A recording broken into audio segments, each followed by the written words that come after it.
Boa noite a todos, espero que esteja tudo bem.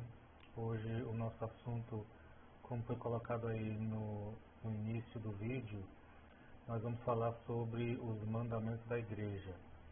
Quando foi falado no preceito, os preceitos, né, sobre o dia do Natal e o Ano Novo, que é a celebração da Mãe de Deus, a gente falou só do primeiro mandamento, né? Agora a gente vai dar uma analisada geral no que é os 5 mandamentos da igreja. Primeiramente, vamos pedir a intercessão da Santíssima Virgem, rezando uma Ave Maria. Em nome do Pai, do Filho e do Espírito Santo. Amém. Ave Maria, gratia plena, Dominus tecum, benedicta tu in mulieribus, et benedictus fructus ventris tui, Iesus. Santa Maria, Mater Dei, ora pro nobis peccatoribus, nunc et in hora mortis nostri. Amém. Nossa Senhora, auxílio dos cristãos, rogai por nós, em nome do Pai, do Filho e do Espírito Santo. Amém. Então, os 5 mandamentos da igreja, o nome já está dizendo, né? Mandamentos, mas não podemos confundir com os mandamentos da lei de Deus, que são aqueles 10, né? Amar a Deus sobre todas as coisas e os demais, que você pode ver no catecismo ou alguma hora a gente vai falar sobre isso, com certeza absoluta. Os mandamentos da lei de Deus, que são os 10 do Antigo Testamento, né, que foi dado a Moisés, né, nas tábuas da lei, né, onde foram escritos os 10 mandamentos, são leis que o homem já deveria seguir no Antigo Testamento. No Antigo Testamento, quando a Igreja de Cristo ainda não tinha sido fundada. Então, no Antigo Testamento não se falava em mandamento da Igreja, porque não era necessário ainda, né? No Novo Testamento, então, a Igreja, além dos 10 mandamentos que não foram abolidos, claro, continua valendo para todo ser humano. Para quem é católico, então, deve seguir os mandamentos da igreja. Os mandamentos da igreja, entendamos como o mínimo que nós devemos seguir.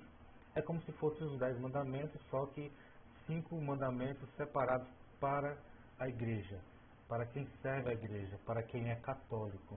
Se os mandamentos é da igreja católica, apostólica, romana, então quem deve seguir são os católicos apostólicos romanos. É colocado como mandamentos, como o nome já diz, mandamentos que exigem um mínimo para que você possa, digamos, bater no peito e dizer que é um católico praticante, né? Visto que não existe essa de católico não praticante, ou você é ou não é.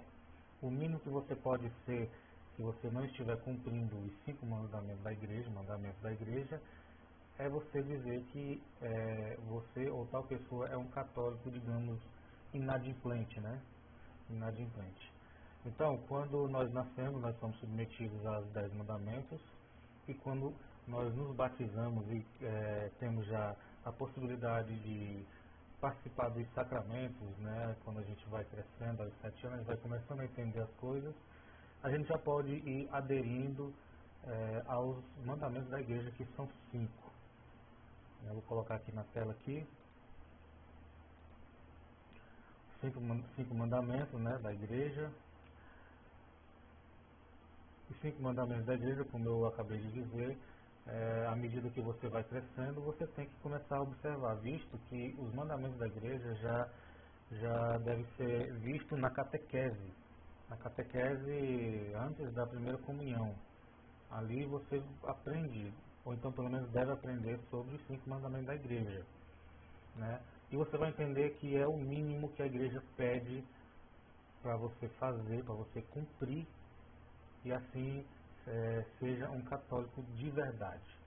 Se você falhar em um desses, você já está, digamos, falhando como católico, né? E algumas pessoas que preferem não aderir aos mandamentos da igreja e cumprir com assiduidade, começam a dizer por aí que é católico não praticante, ou seja, não é católico de maneira nenhuma. primeiro mandamento da igreja, que a gente já viu já um pouco, o primeiro mandamento da igreja é participar da missa inteira aos domingos, né, de outras festas de guarda e abster-se das ocupações de trabalho. Entendamos o primeiro mandamento como o mínimo que você deve fazer em relação a ir à Santa Missa, né, todos os domingos é dia de preceito, então ela pede que, no mínimo, o domingo você tem que ir à missa. Se considera pecado mortal você não ir à missa, faltar por algum outro motivo secundário, que não seja um motivo realmente justo. E também, não só os domingos, mas existem festas de guarda, festas de preceito, né, festa dos santos, digamos que nem o Corpus Christi também, a Semana Santa tem vários dias de preceito, e as festas que eu até enumerei na aula passada, você pode ver depois aí, sobre os preceitos da igreja, né, eu falei um pouco, e também coloquei quais são as missas que geralmente não caem no domingo, mas que é obrigatório o católico ir, né, podendo faltar somente, e não adianta enganar-se ou enganar a Deus, né, podendo faltar somente se for por motivo muito justo, ou doença, ou se você trabalha, é obrigado a trabalhar esse dia, né, digamos que você trabalha numa empresa onde o seu patrão não deu a folga, né, de maneira que você não pôde ir de verdade, né? Ou então pessoas que trabalham muito pesado, pessoas doentes, né? Digamos, eu acho também que gestantes que estão já prestes a ganhar ou então a gravidez de risco, e as criancinhas também, antes dos 7 anos, também não estão obrigadas, embora você, como um pai católico, uma mãe católica, comece a levar o seu filho à missa, à igreja, para ele já ir se acostumando, né? E abster-se de ocupações de trabalho. Se você puder não trabalhar no domingo, não trabalhe. Dedique este dia somente ao preceito dominical de ir à missa e fazer as orações em família, ou até mesmo almoçar com a família, né, e ir à missa. O segundo mandamento, confessar-se ao menos uma vez por ano. Olha, veja bem, isso não quer dizer que você deve se confessar somente uma vez por ano. Entenda como confessar-se ao menos uma vez por ano é o mínimo que a igreja pede. Se você não se confessar nenhuma vez por ano, então você não fez nem o mínimo. Você está inadimplente com a igreja. Você está inadimplente com a igreja, portanto você não está sendo um bom católico. E confessar-se sempre, o correto de confessar-se é quando você estiver em pecado mortal. Se você quer se confessar para comungar e você sabe que não pode comungar em pecado mortal, então toda vez que você sentisse o desejo de se confessar, né, você procure um sacerdote para se confessar, e não precisa ser só uma vez um ano, lembrando que uma vez é o mínimo que a igreja pede, o mínimo. Se você precisar se confessar 10 vezes, assim que seja feito. Vamos lá para o terceiro mandamento. O terceiro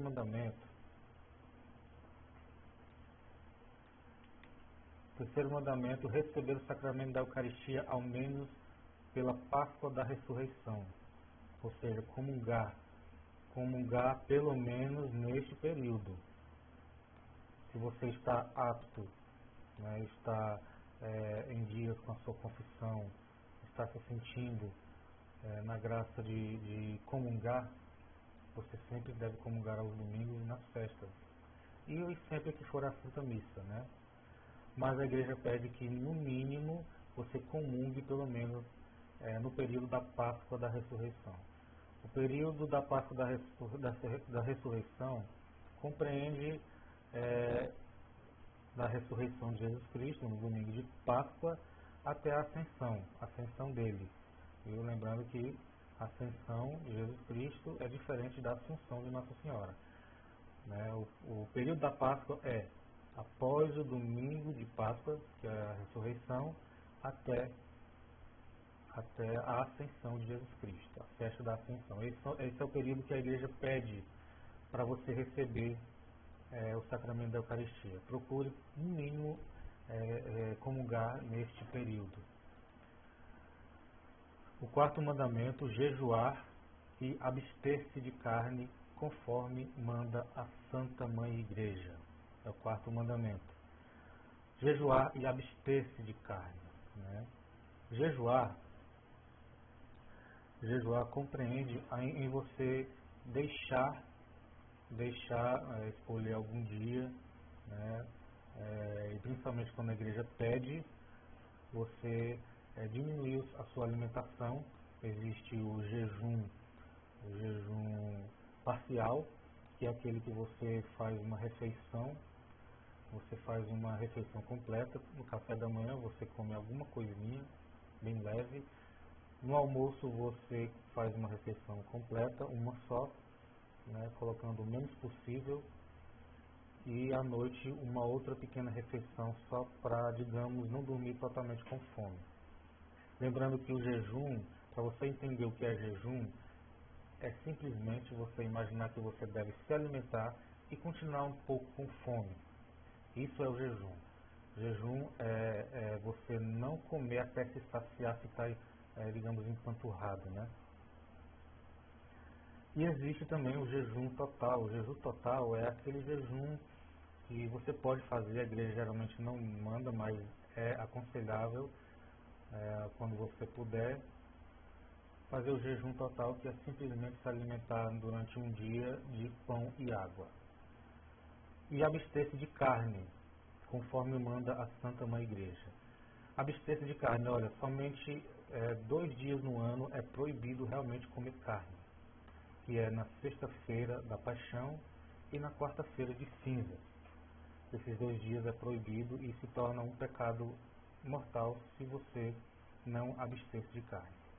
Durante as quartas e sexta-feiras, a igreja pede para você se abster-se de carne. Né? Há muitas pessoas, e eu já busquei resposta para isso, me perguntaram o que é que eu entendo como ser carne e não ser carne. Como, por exemplo, é realmente uma dúvida a pessoa chegar e perguntar assim, mas frango, por exemplo. Frango é carne, eu devo me abster-se dessa carne, sim ou não? Por exemplo, a carne de frango, sim. Embora ela não seja vermelha, não aparenta ter sangue, né? Algumas partes do frango, da galinha, aparentemente às vezes não tem vermelhidão, que é uma característica de uma carne que tem muito sangue, né? Porém, você deve apenas entender que essa carne, que não é somente a carne vermelha, é a carne do animal onde o seu sangue não esguicha, né? Se você estiver em dúvida se pode comer uma carne ou não quando a igreja pede, entenda como a carne do animal que na hora da morte dele, você imagina na sua cabeça, na hora da morte desse animal que estão matando para alimentar-se, o sangue desse animal esguicha, da jugular, seja lá da onde for, na parte do corpo. Né? Por exemplo, o peixe pode, porque ao matar um peixe, o sangue não esguicha como de um porco, de um boi. Né? Ele não tem aquele, o palavreado nosso aqui, não xiringa sangue, né? Não jorra sangue. Então, são considerados animais de sangue frio. Animais de sangue frio é permitido nos dias de abstenção de carne, porque considera-se que o animal não esguicha o sangue, né? É uma característica para você entender o que é a carne que devemos abster-se ou não. E conforme manda a Santa Igreja, ela manda nesses 2 dias, no mínimo. Nos outros dias é bom fazer todas as sexta-feira, você faz uma abstenção total de carne, e na quarta-feira você pode fazer uma abstenção parcial. Toda quarta e toda sexta, o católico deve abster-se de carne, principalmente na sexta.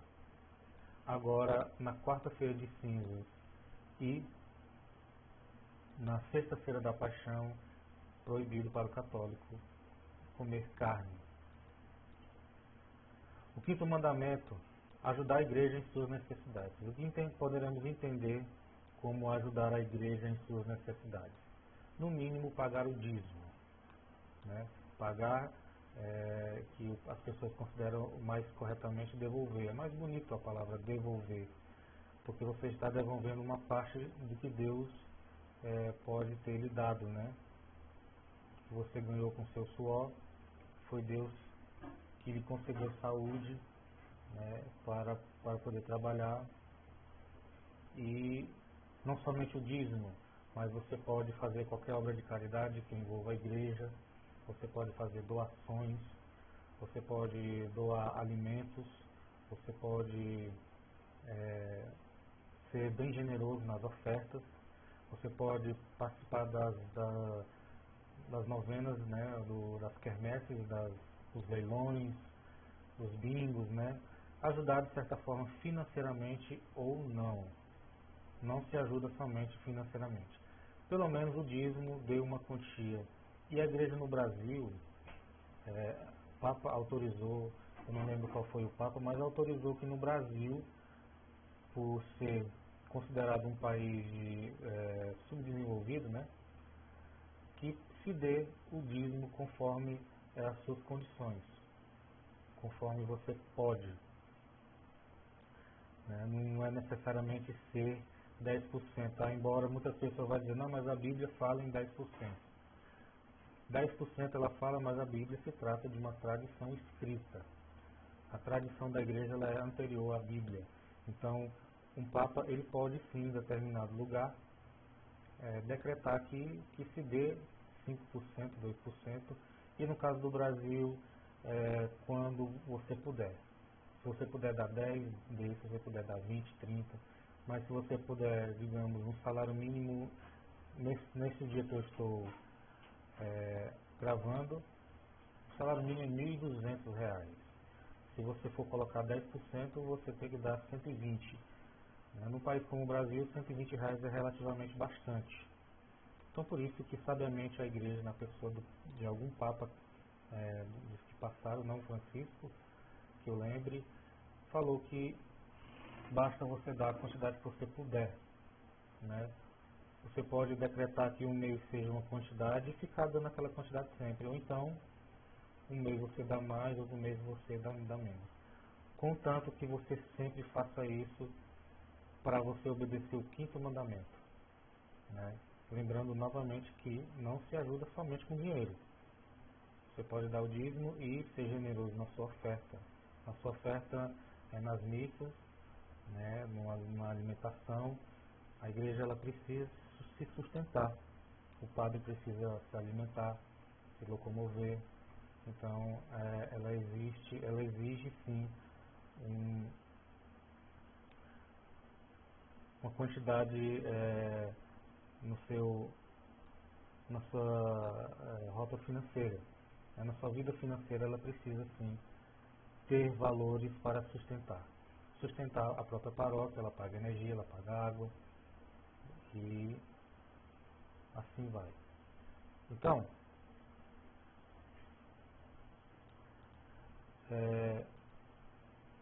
os 5 mandamentos da igreja, a gente tem que saber separar ela dos 10 mandamentos da lei de Deus. Os 10 mandamentos da lei de Deus é aquele que você, mesmo sem ser católico, você precisa cumprir. Né? O homem ele é inclinado a obedecer a Deus e como a vida vai passando, você é inclinado a conhecer a Igreja de Cristo, né? Fora da qual não existe salvação. Fora da igreja não existe salvação, então quem está dentro dela tem que manter essa obediência a ela, de obedecer tanto os 10 mandamentos como os seus próprios mandamentos. E vocês puderam notar que ela pede um mínimo, viu? O mínimo do mínimo. Né? Vou voltar aqui rapidinho. No primeiro, pelo menos a missa aos domingos e nas festas de guarda. né? O segundo mandamento, confessar somente uma vez por ano, no mínimo. Você tem que se confessar sempre com que você se sentir pesado, né, com seus pecados. Assim que você comete um pecado mortal, então você já está precisando se confessar. E quem está com pecado mortal não deve se aproximar da comunhão. Por isso que ela pede o mínimo, mas você tem que fazer o máximo que você puder.